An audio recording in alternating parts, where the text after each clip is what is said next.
I'm just waiting a second for the last few to pop in. Welcome everyone to the Jordan Burroughs, Brendan Buckley press conference in advance of Final X New York and Beat the Streets coming up on June the 8th in the Hulu Theater in New York City. We'll also have an on-site press conference the day before at the Hulu Theater. I've included some information in the chat, which is the lineup release, which is all the basic information about who's coming out and competing. The credentials link, if you haven't seen that yet, you need to take care of that right away if you haven't, because there's some procedures with that. And then my information if you need. Jordan will be competing for the 10th time in the 12-year history of the event. And Brendan, of course, the executive director of Beat the Streets. If you're interested in asking a question, the best way is to go down to that reactions tab and click on raise hand. And as I see all the raised hands, we'll go in order of those. And let me know if you need, we are recording this, but if you need permission to record, just send me a PM in the chat and I'll give you permission to record this as well. But we will have the full release or the full video version of this available a little bit after. I'm going to start by asking Jordan, your support of this program, this Beat the Streets, again, 10 times in 12 years, and your work with the program, what it means to you. Yeah, you know what? It was, it initiated by just being a wrestling event.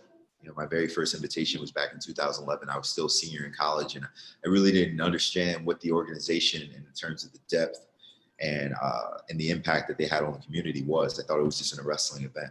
But then I started to really kind of dive into what it meant, what the fundraiser and the gala afterwards meant, and start to see recurring faces year after year in the development and progression that the program was making in the city. And then I started to hear about it popping up in different cities. I live in Philadelphia now, and Beat the Streets Philly is only about 3 blocks away from the PRTC where we train regularly. And so you oftentimes see a lot of our Penn and Drexel wrestlers, a lot of our PRTC athletes making the transition over, making the walk a few blocks away to be, you know, just ingrained in the culture that they've created there. So the beauty of what Beat the Streets does is, you know, they provide mentoring services, they provide tutors, they provide athletes that can help to develop these young men and women into not only elite level competitors, but also just during their most impressionable time in life is to give them someone that they can talk to, that they can identify with, someone that's been through similar circumstances. So I love what Beat the Streets has done.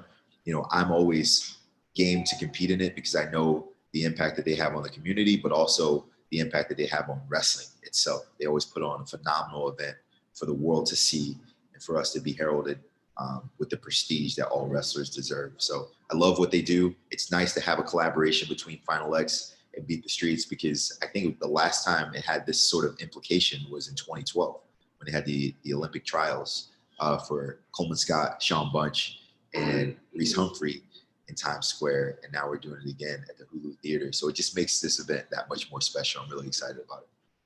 Awesome. Thank you, Jordan. And Brendan, from a Beat the Streets perspective, what does it mean to have people and wrestlers the quality of Jordan and Helen Maroulis as part of this program for so long? Yeah, I mean, we're just nothing but grateful. And anytime we've had an event, it's JV raises his hand. It's not even a question. So that means a lot to us. Everybody loves seeing Jordan compete, and you know, making 10 times, man, that's pretty spectacular. Yeah, we've been fortunate to have, in addition to JB, we've had, you know, Helen Maroulis, we've had Kyle Snyder, we've had Taylor Dake, and the list goes on. And so, each one is so unique. There's different nations. There's different iconic locations in New York City. There's just some really interesting storylines, from some challenges like slippage on the wrestling mats to being able to persevere and do it in the height of COVID. Was pretty interesting and incredibly beneficial for the organization. Got to tip our cap to Mike Novogratz for having the vision to do something really big and bold for the sport of wrestling, and then coupling that with an event that helps us pay our staff and purchase wrestling mats and take our kids to competitions and run camps and clinics, and now with our academy program doing much more off the mat type of support, like academic support and life skill workshops, college visits, things like that. So yeah, bringing it back to the athletes having a platform to feel good about the fruit of their labor. They're being able to compete in this event, what it does for Beat the Streets and the 2,500 plus student athletes we work with. But we also take it pretty seriously too, that we want to run a really cool event that every athlete is going to feel good about. Like, hey, if Beat the Streets is going to do an event, they're going to do it right. They're going to do it big. We're going to put resources into it, and the wrestling community is going to benefit. Great. Thank you, Brendan. Reminder, if you want to ask a question, go into that reactions tab down the bottom and raise hand. And if you can't, just send me a direct message. First question is from Mike Finn. Mike. Good morning, Jordan. I'm glad you're doing this again. Jordan, before moving back to Philadelphia, you did spend most of your competitive years in a Midwestern place where wrestling is probably more traditional. Can you talk about the disadvantages or advantages, what one has over, say, an urban setting like New York, Philadelphia, compared to a Midwestern or a much smaller that young wrestlers would have or not have?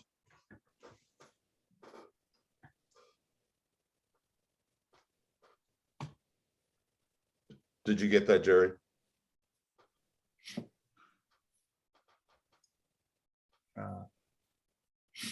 We lose Jordan.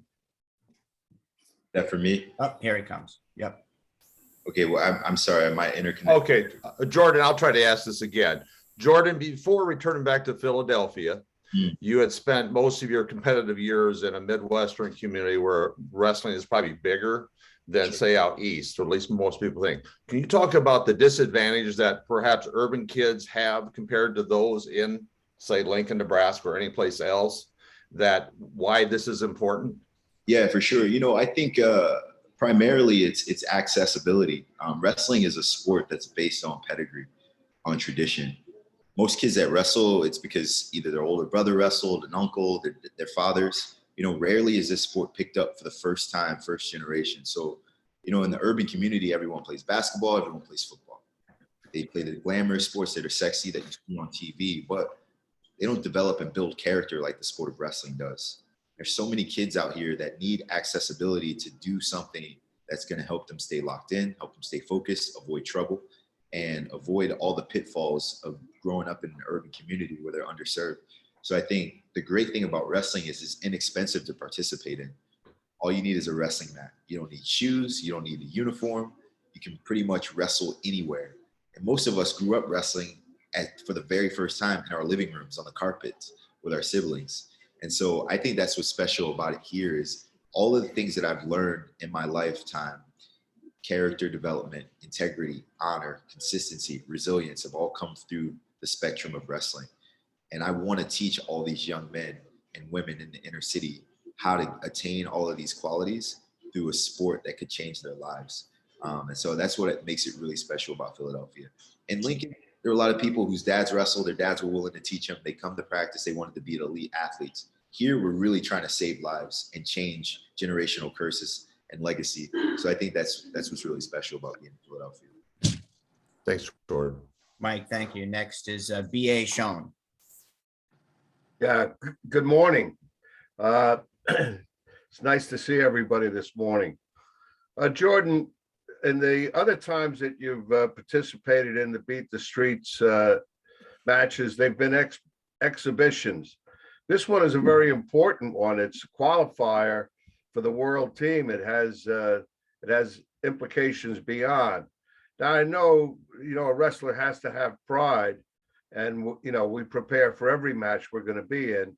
But is your preparation for this Final X bout different, more intense than the other ones we've had at Beat the Streets? You know what? So every match is important to me. I always try to approach with a certain level of tenacity, intensity, and like focus. Yes, this one is more important. I think about the last time I competed at Beat the Streets was in 2019 against Ben Askren, right? It was a spectacle, and it was something that really had no implications or direction on my career. It was just purely for strategic growth of our brand awareness and also doing something really cool for wrestling. So this is unique. It's different, but I like it because, Beat the Streets has always been a packed house. We sold it out in 2019. World Team Trials are rarely ever sold out, but it's the most important event of the year outside of the World Championship. So you can join the most important event in USA Wrestling's calendar with the biggest spectacle in wrestling's calendar. When you unify those two things, I think it makes it really special because we have a packed house, but it doesn't really mean a whole lot. And so I think that the focus and the commitment that you're going to see from the athletes is going to really help to elevate this program because we've done a lot of really cool stuff. It hasn't meant a lot. Guys haven't always been in the best shape. They haven't been laser focused, but now you're going to kind of see all these things come full circle. So I think this might be the very best Beat the Streets events that we ever held. Great. Thanks and good luck. Thank you. Thanks very much. Next is Bill Evans, NJ Advance. Hey, Jordan. A couple questions for you. First off, I think this is probably the most significant event, being Final X, closest to home for you since probably winning the NCAAs in 2011 in Philly. You didn't get a chance to do Final X Rutgers. So I'm just wondering what that means to you to be this close to home for something, so significant in your senior level career. Bill, what's up, brother? It's kind of annoying, honestly, because I've had so many people reaching out to me about tickets. Everyone's like, hey, I need tickets. Can you give me tickets for USA Wrestling? We need tickets. Well, we don't want to sit in the back. We want to sit mat side, close to mat. I'm like, bro, I can't do that for you. I'm wrestling. Like, I'm focused. Like the week before the Super Bowl, I'm sure that Pat Mahomes' family is not calling him and saying, hey, we need to be tickets. We need to have tickets sitting right next to, the 50-yard line. So that's one of the most difficult parts about it is like, there's so many moving pieces. Everyone's trying to get on point. People need tickets. They need hotel room block numbers. They want to see you to have lunch in between sessions. So there's a lot of pull from everyone else. But I think the beauty is my family hasn't watched me wrestle at a competition since, 2019. So Beat the Street in 2019 was the last time a lot of my family got a chance to watch me compete in person. So I think that gets me fired up. It gets me excited because this is what I do for a living. One of the things about wrestling is you get to put all this hard work in behind the scenes. And then when you get to present it to the world, you get to show them all the things that you've been working on in silence. And I love being the guy that's whispered about it in the arenas. I love the buzz. I love the excitement. I love people wondering what I'm capable of. And I love putting on a show and putting my legacy on the line every single time I compete. So I think being close to home has its benefits. My family gets to see me, but on the opposite side of the spectrum, it's also tough because everyone's like, hey, we want to see you. We want to spend time with you. Where are you staying? How can we get tickets? It's tough that way too. And a couple follow-ups. So I guess, what was it like watching the trials, uniquely, having a teammate that was trying to become your opponent and David, and, came very close, obviously, to doing that. So what was that like for you now? How can David help you going forward? Yeah, so we're going to continue to align as a team as we go into Final X. I believe Mark Hall is going to have to wrestle a true third match against Trent Hidley at Final X in New York City as well. So he's going to be there. He's going to be ready to compete. Dave McFadden is going to go as his training partner. Joey McKenna is going to go as my training partner. So although all guys didn't make it to Final X, we're still going to all compete alongside one another, encourage each other as we can try to do this thing as a team. We've got already a national team member in myself, a national team member in Joey McKenna, and then hopefully a third national team member for the PRTC and Mark Hall if he takes care of business on June the 8th. Here's how I feel. I think if it was going to happen to anyone. I would love it to happen to Dave because I know the work that he's put in. I truly see the development progression he's made. Coach Slay is an amazing leader. He makes sure that there's no awkwardness, there's no tension in the room. He's like, here's what's going on. You guys are both at the same weight class. We want you both to be as good as possible. And if it just so happens that you both make it to final legs and compete with one another, may the best man win. But Dave and I, we've always trained together leading up to all of our events. World Team Trials last year in September, we were both 79 kilos. We didn't know what seeds in the bracket would flip out to be, and we still trained with one another. He helped me prepare for the World Championships. When I stayed back an additional week because of my torn calf, I spent all of that time with him. He was my primary training partner. And then this past year, leading up to the Open, leading up to the trials, he's been a guy that I've trained with pretty heavily. So, you know, I don't think there was ever kind of this underlying tension or awkwardness where he's like, whoa, if he makes it, then you can't coach him. I think for us, it was, hey, do your best to be at your best. And if it just so happens that you make it to me, then we'll just be competitors. You know, we'll go out there and do our thing and may the best man win. And the great thing about it is one of the representatives for Team USA is 79 kilos. We know will be from 79 or will be from the PRTC. And last thing I got for you, obviously, this would be the first step toward number 7 for you. And I know you've talked about legacy and what obviously that would mean for you. So, you know, just what are your thoughts on that, Jason? You know, the chance to beat John's record. Yeah, you know what? It was unique because I thought Adeline was gonna get it, but Adeline's pregnant. So I called, my first thing I did was I called my wife as soon as I saw that Adeline was pregnant. I was like, let's go. I'm getting number 7 first. But you know, honestly, it's there's still a lot of work to do. This World Championship is going to be different because of the fact that Russia is not going to be there, and those have always been my toughest opponents. You know, but number 7 is still really special to me because it will kind of solidify me and put me in a place. There's going to be some young man that's going to come behind me and pass 7 anyway, whether that's Kyle Lake, Kyle Snyder, or someone that we haven't even heard of yet at some point. But I think that this was the goal and the mission when I set out to do this years ago. And I had many bumps and obstacles along the way. And so, you know, to get 7 and to be the first person to do it would make me a trailblazer in my own right. But ultimately, you know, to be a 6-time world champion, I want that. I want a second Olympic gold, right? That's what everyone desires to have. So, you know, 2, 3, 4, 5, 6, 7, 8, 9 world championships are awesome, but the Olympic gold kind of trumps a large number of world championships. So that's what I'm hoping to secure in 2024. That's the ultimate goal for me. Thanks, Jordan. Yep. Thanks, Bill. Bill, thank you. Next is Kyle Klingman, Flo. Jordan, where and how do you seek motivation?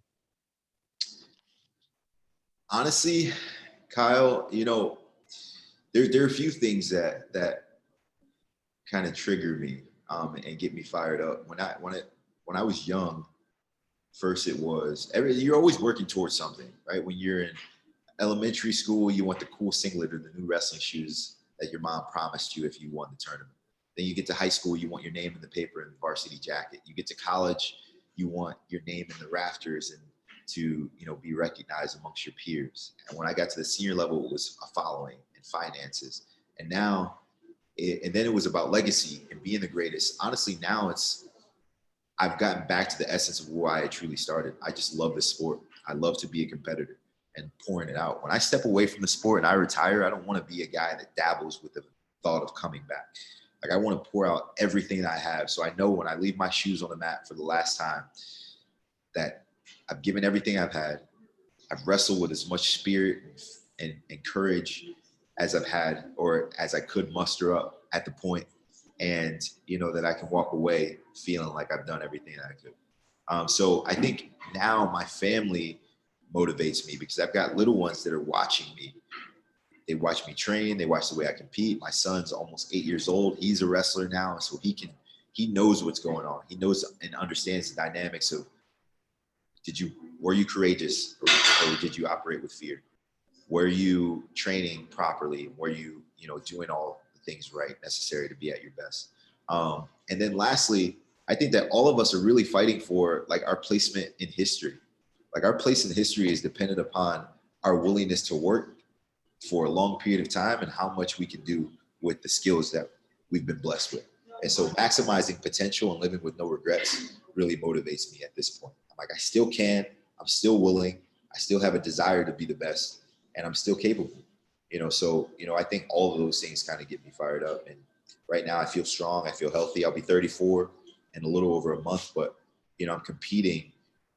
I feel like I'm a much better wrestler. While I may have already seen the peak of my athleticism, I feel like every year I'm still developing different nuances and intricacies in my craft to become a more polished wrestler. So I feel better than I ever have. And, I'm 12 years in, and I still am competing with some of the best wrestlers in the world. I am one of the best wrestlers in the world. So, life's good. Thank you, Kyle. Next up is the open mat, Earl Smith. Hey, how you doing, Jordan? I've got two for, if you don't mind. So I wanted to circle back around to McFadden.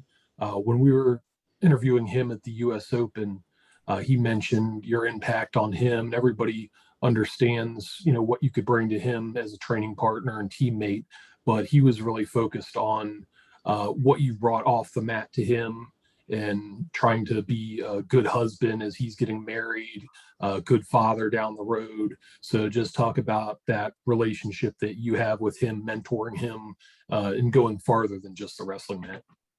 Yeah, I love Dave, man. He's such a good heart, good spirit. And I think one of the things that I've learned throughout my career is sometimes you have to separate competitiveness from your ability to help the people around you.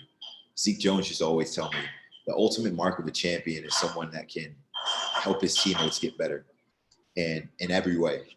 And that's the unique thing about the PRTC is it's bigger than wrestling. Like, yes, we all want to be champions. Clearly, we had 2 US Open champions, 2 Pan Am champions. I'm going to go on and wrestle and compete hard in a few weeks to try to make another world team. But I think the development that we've made as men, establishing a connection as family, has been unlike any that I've ever seen across the country. So I've spent a lot of time at a lot of RTCs. They have phenomenal wrestlers and great training programs, but the family vibe that we have here is special. So for me, when I see Dave, I'm like, hey, you know how you can be a really good wrestler? Is you can avoid distractions. You can have your life in alignment. You can have a healthy relationship with your wife. You can be a good father. You can have a strong spiritual relationship in your faith. And then you can also make sure that you operate with a certain level of professionalism in everything that you do. That's how I've been able to do this for so long. So I avoid scandal. I avoid anything that is detrimental to my ability to compete at my best level. It's like when I wake up in the morning, my focus is to be the best wrestler. So I have to make sure everything in my life is holistically taken care of so I can make sure that I'm at my best to compete. And so he desires those things. Most guys don't want to be told what to do, but he's open to learning. And I try to be as transparent and vulnerable with my own struggles that I've had, the improvements that I've made, and the ways in which I've got there. And he is a sponge. He soaks it all up. And so I think the level of success that I've had on and off the mat kind of inspires him, and he wants to have all those things as well. So yeah, I'm always down to share information. Okay, and I know once it's match day, you're going to be focused on what you have to do. But as we're sitting here 2 weeks out from the competition, you're looking through the lineup for New York. What are some of the other bouts that you're like, man, this is going to be a good one. This is going to be a tough scrap. Valencia Taylor, I think that's, for me, is the most important bout of the evening. There are a lot of good guys that made it to Final X. Zahid, in my opinion, is the best of them. He's the most competitive, and he is one of the few guys that I know could be a world champion, if not in a weight class with a world Olympic champion. It's almost like when Dake and Taylor came out of college and I was sitting waiting at 74 kilos. I feel like that's the position that Zahid's in, and he's proven it because he's done extremely well on the senior level in the tournaments that he's competed in. So I'll be curious to see how it pans out, but David's David. And so until someone proves otherwise, I can never bet against David. Great. Thank you, Earl. Next up, we have about 4 minutes left, so we'll get to as many as we can. But Ned Kaufman, the Ride Out Podcast. All right, before I start, big fan, Jordan. And my question is, you recently switched RTCs. How has that helped you so far with your training and career? Well, my life is more, I would say, complete. I'm close to my family. They're right down the road. I've got 4 kids at home, so we need a lot of help. My mom and dad are really helpful with the babies. We live in a city with more accessibility, more diversity, more culture, better food. And then I'd say lastly, like, I've got high level teammates that I'm training with daily. And I say this respectfully to Nebraska, but there was a period of time where it was just me. And then there was another period of time where it was just me and James, and then James left last year. So it was ultimately just me and Tyler Berger. And so now I've got Joey McKenna, Dave McFadden, and Mark Hall. They all operate as professionals. They all come ready to work hard. They're all low maintenance guys. They're all on point. They do everything right. So we travel together. We work together. We got a full-time committed RTC coach who's an Olympic gold medalist as well. So, life's good. I can't complain at all.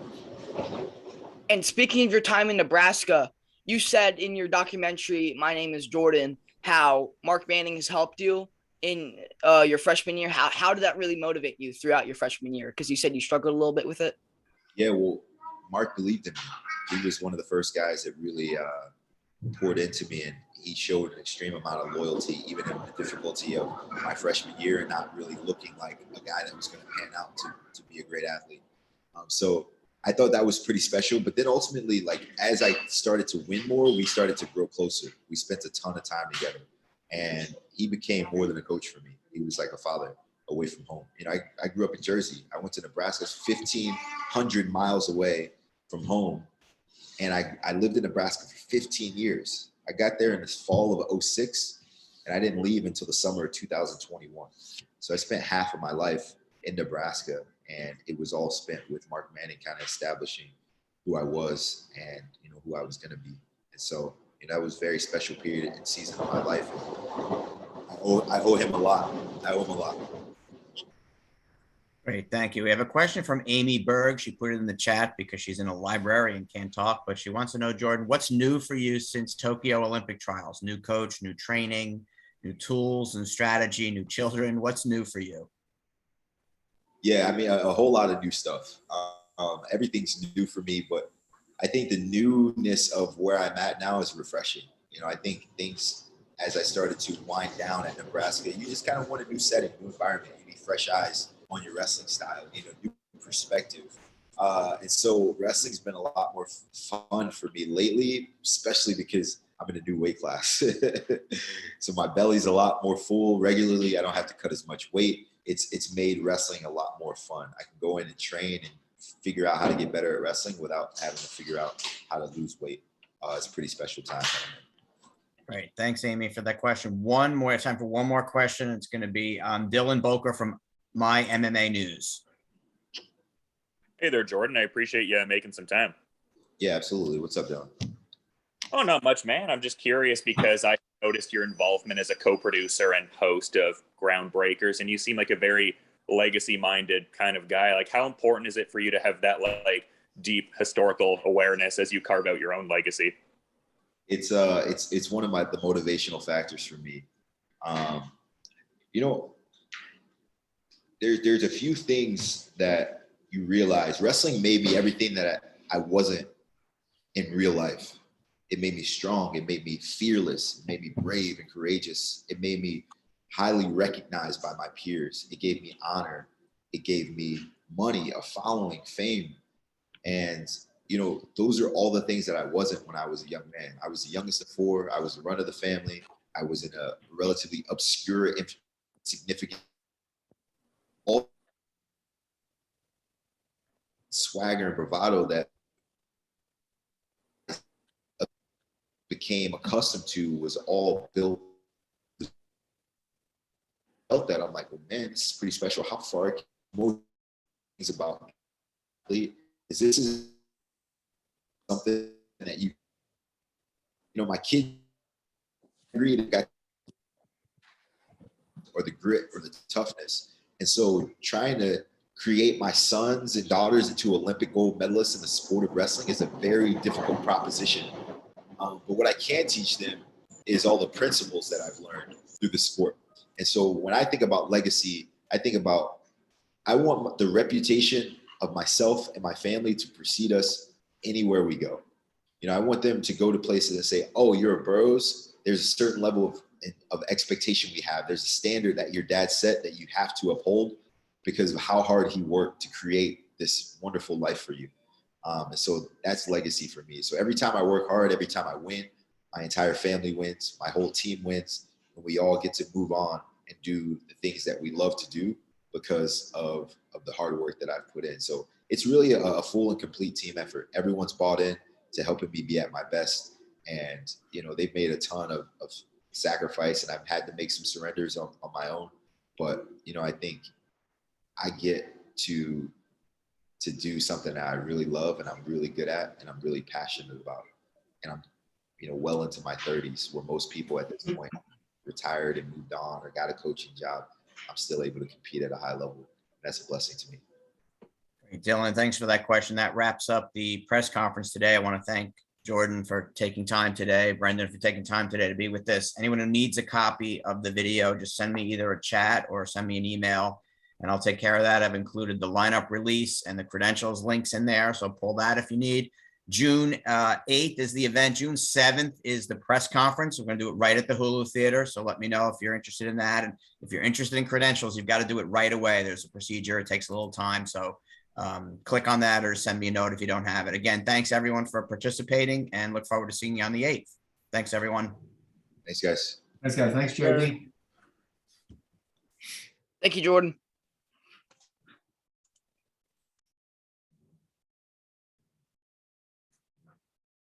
Thanks, Bill. Thanks, BA. Talk soon.